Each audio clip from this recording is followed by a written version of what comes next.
On behalf of the college, I'd like to open these ceremonies by extending a warm welcome to all of you, students, families, friends, and distinguished guests. We are delighted to see you here and grateful that you have gathered from far and near for this wonderful day. I'd like to offer special thanks to Sheriff Bowler for his very special kickoff to the ceremony. With this, the college's 229th commencement, we continue the tradition of flying the flags of each of the 59 countries represented by this year's graduates, colorful and inspiring symbols of the world from which our students have gathered. One of the nicest aspects of the weekend is being able to watch our graduates share moments with faculty and staff who have done so much to make their Williams experience productive and rewarding. I therefore ask that we recognize all members of the Williams faculty and staff with our applause.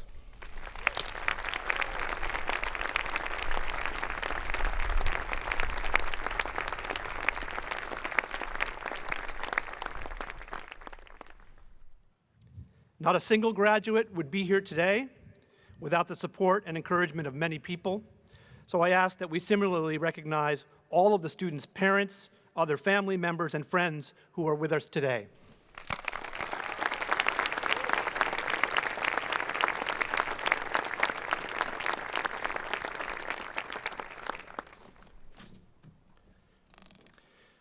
Four guests we are particularly pleased to welcome this weekend are the recipients of the Olmstead Prize for Excellence in Secondary School Teaching, honored yesterday at Ivy Exercises.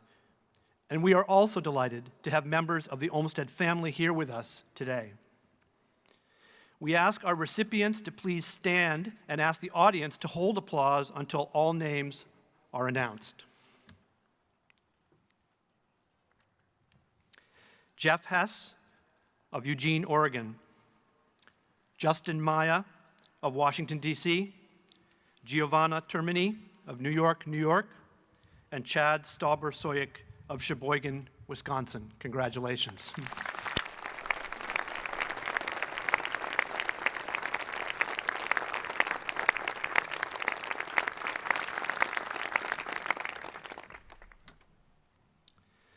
Most prizes and fellowships awarded to members of the senior class were announced by Dean Sandstrom yesterday at Ivy Exercises. A list of the recipients, as well as a list of seniors receiving various categories of honors, can be found at the back of the commencement program. Please join me in congratulating all of them on their wonderful achievements.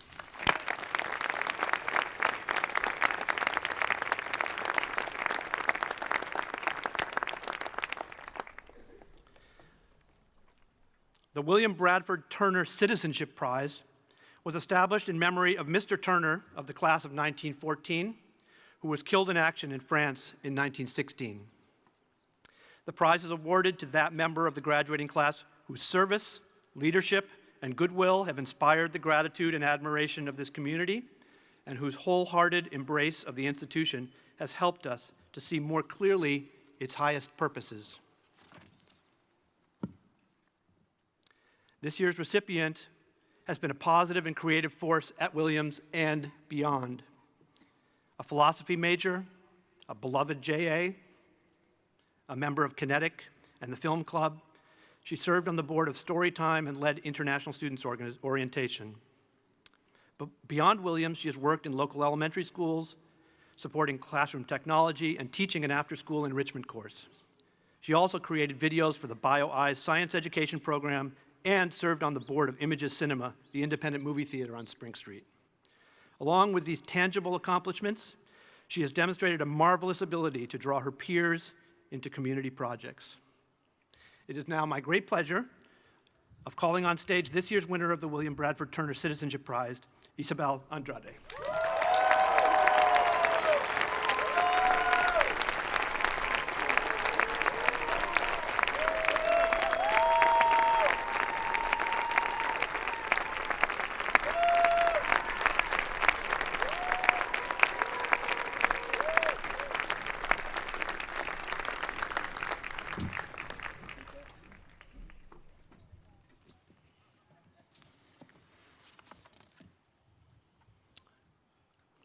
With the ending of this academic year, 13 members of the faculty will have reached the conclusion of their Williams careers. We will now honor those who are able to be with us today, and the full list is printed in your program. Henry W. Art.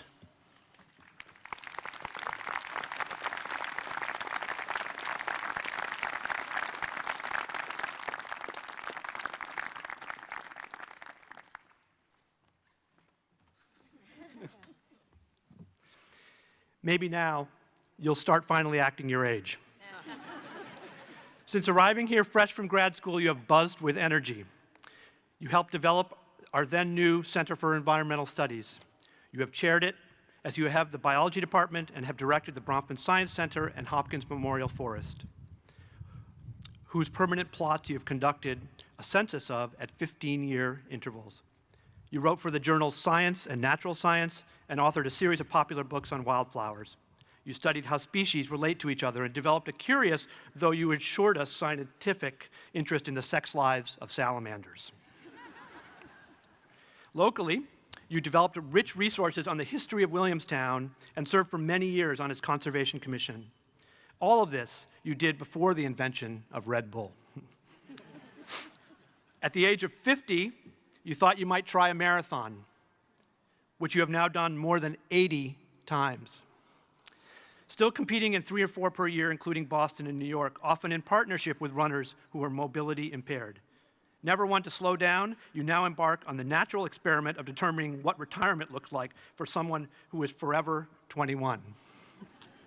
I hereby declare you Rosenberg Professor of Environmental Studies and Biology Emeritus, entitled to all the rights, honors, and privileges appertaining thereto. Congratulations.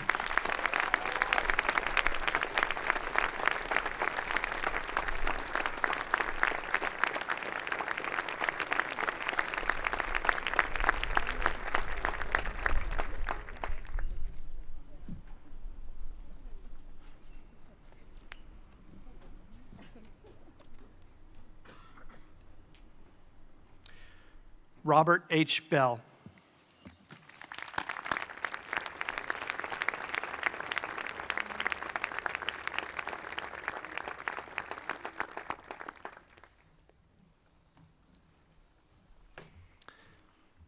Your childhood hero, Ted Williams, has nothing on you. 19 seasons with the Red Sox, you have 46 at Williams.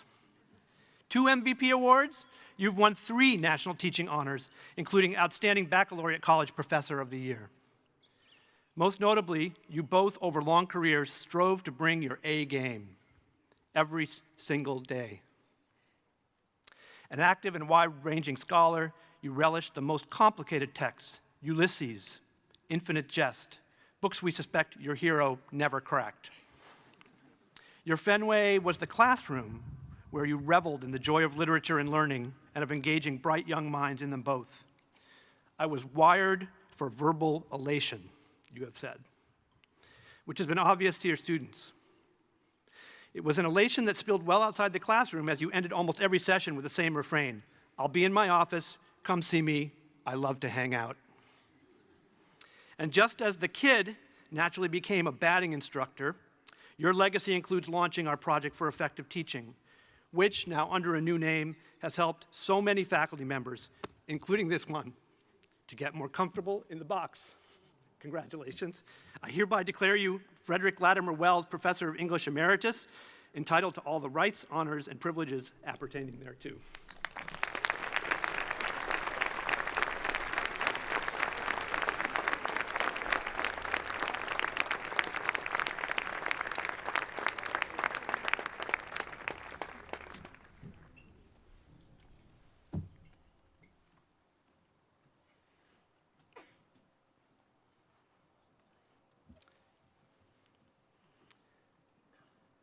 David P. DeChair.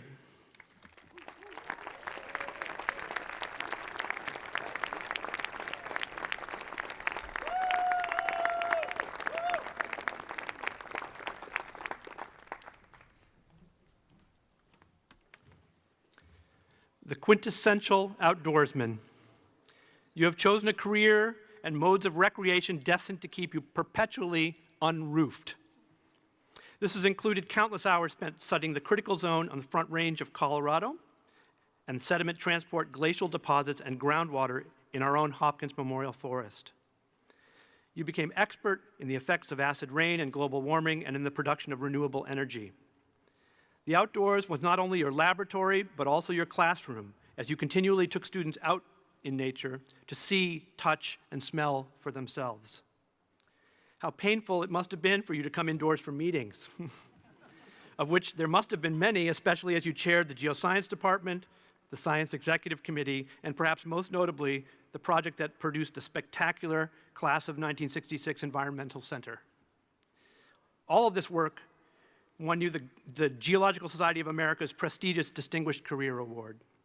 Along the way, you have demonstrated remarkable generosity in your mentoring of honor students, volunteering to set down Nordic ski tracks, or making yourself available to everyone in town who faced a challenge on their property regarding water or soil. Ever the model scientist citizen. I hereby declare you Edward Brust Professor of Geology and Mineralogy Emeritus, entitled to all the rights, honors, and privileges appertaining thereto. Congratulations.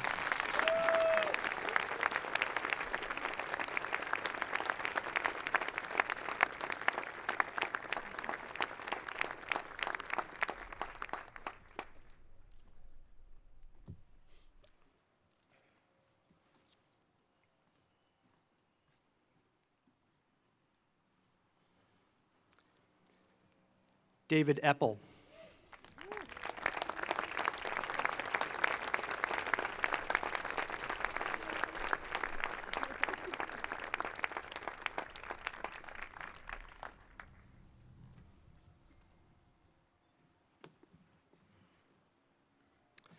New Englanders talk about people being from away. And boy, were you from away. In your native South Africa, you helped found the Market Theatre, the country's first fully non-racial theater, which brought Indigenous work to a wider audience at a time when doing so took courage. In the same way, you have devoted your time at Williams to bridging cultural and artistic differences. You produced cabarets with performers from the college and community. You helped shape the college's response to the AIDS crisis. You early on directed productions here of Angels in America. You launched a program that immersed our students in the culture and the evolving public policies of South Africa. You took students to theaters around the world, and you served as academic director of what was then called the Multicultural Center, now the Davis Center, with the goal of helping all of our students look at the world differently. Your emphasis has long been on what is called struggle theater, performances with the power to advance social and political causes. This made all the more glorious the day, unimaginable for most of your life, when you drove to the consulate in Boston to vote in the first truly democratic election of the country where your bridge building work began. I hereby declare you Professor of Theater Emeritus, entitled to all the rights, honors, and privileges appertaining thereto. Congratulations.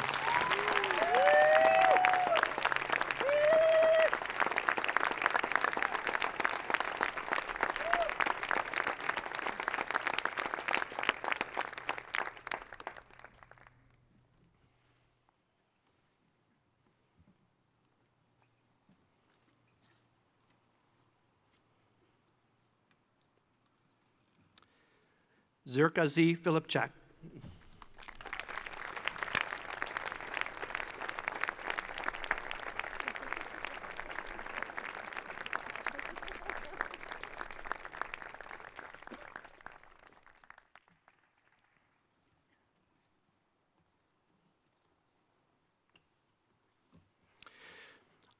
Art 101 is organized around three ideas. Art has formal qualities.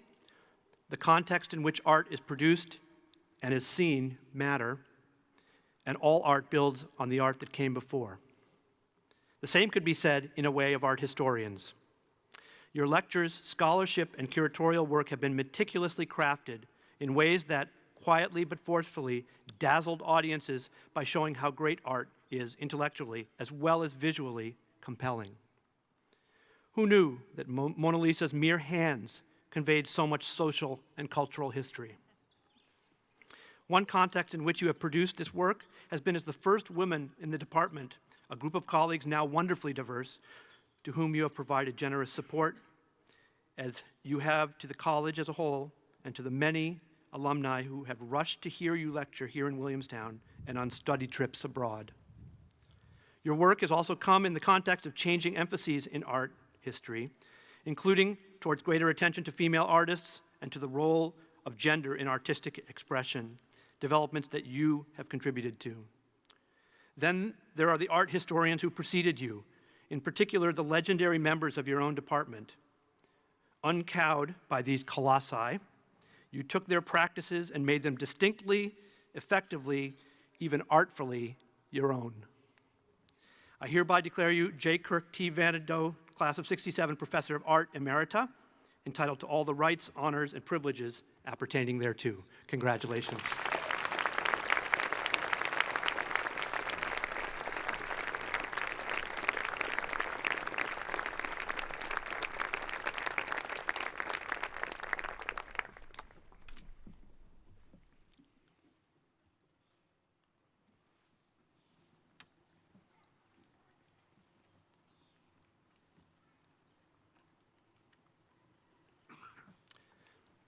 Robert Jackal.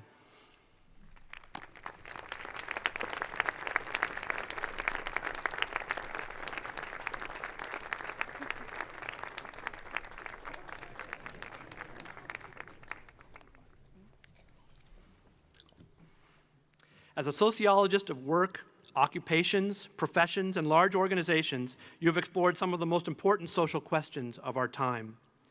How does bureaucracy shape moral consciousness?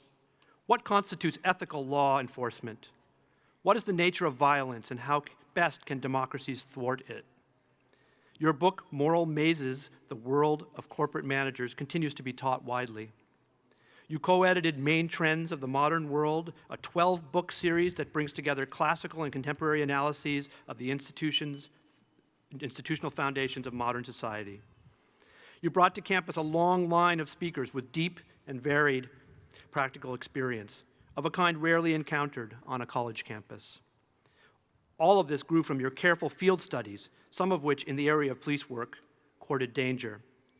This focus on ethnography became the foundation of the curriculum for our anthropology and sociology department, of which you were the co-architect and whose theory and method courses you have so often taught. Through all of it, you have enabled countless students to engage in more critical ways the moral complexities of the professions and communities that they have moved on to from here to lead. I hereby declare you Wilmot Family 3rd Century Professor of Sociology and Public Affairs Emeritus, entitled to all the rights, honors, and privileges appertaining thereto. Congratulations.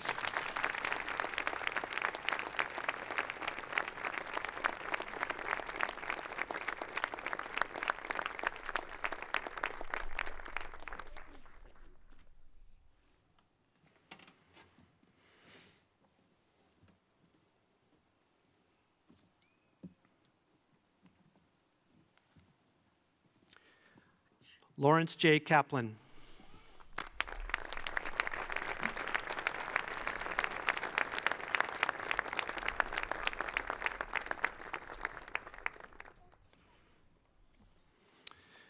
Okay, it was Professor Kaplan in the laboratory with a CD-ROM. What you perpetrated turned out to be a marvel of education. The use of forensic science long before it became a staple of network television to lure non-majors into the study of chemistry. Students who otherwise wouldn't be caught dead in a lab signed up in droves. Who would not want to ponder questions such as, who killed John F. Kennedy? How did John Belushi die? And then there were the simulated crimes which students had to dash out of class to investigate. This crime wave then swept the country as you helped to establish the Center for Workshops in the Chemical Sciences, which, supported by millions of dollars from the National Science Foundation, offered free multimedia workshops to more than 1,000 faculty from more than 600 colleges, impacting more than 500,000 students. All of this while continuing your own scholarship on biochemical systems, including the structure of chromatin. At the same time, you served as a longtime advisor of our Jewish Association. Your house was a home away from home for generations of students, and you were instrumental in the development of our Jewish Religious Center. The research, the teaching, the commitment to this community, mitzvahs all the way around. I hereby declare you Halford R. Clark Professor of Natural Sciences Emeritus, entitled to all the rights, honors, and privileges appertaining thereto. Congratulations.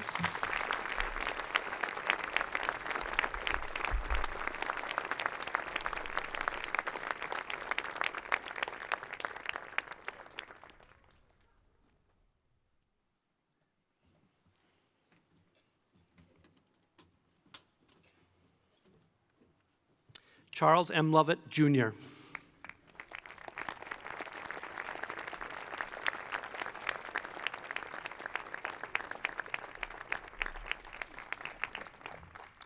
No one, not even your chemistry colleagues, has taken more pleasure in blowing stuff up. But you will be remembered for what you put together.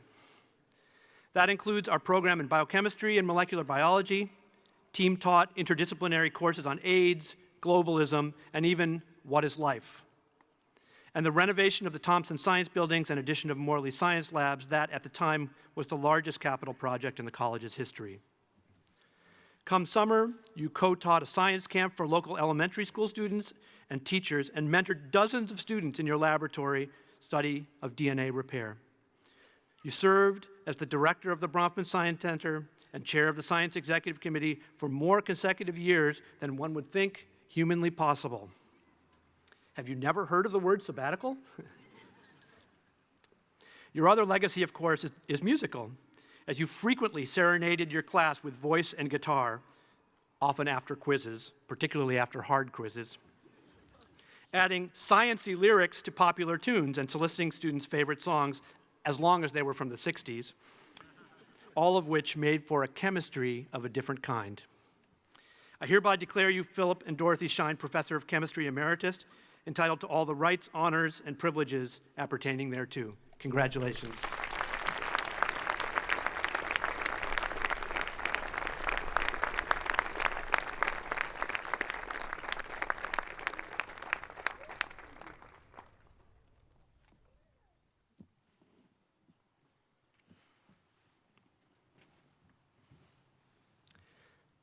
Lawrence E. Robb.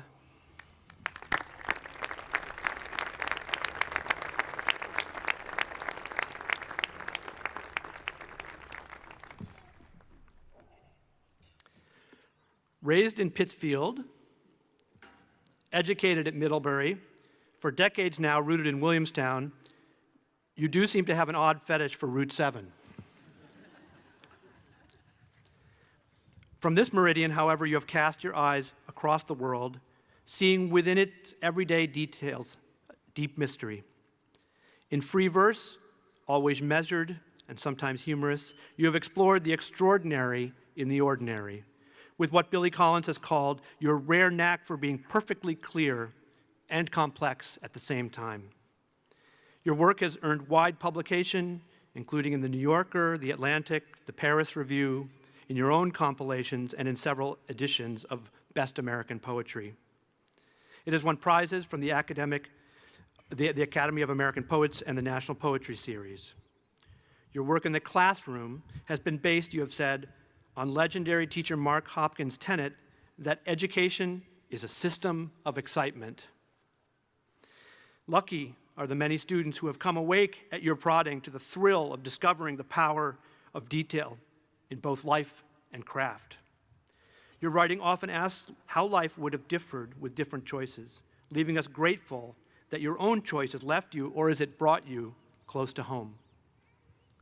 I hereby declare you Harry C. Payne Professor of Poetry Emeritus, entitled to all the rights, honors, and privileges appertaining thereto. Congratulations.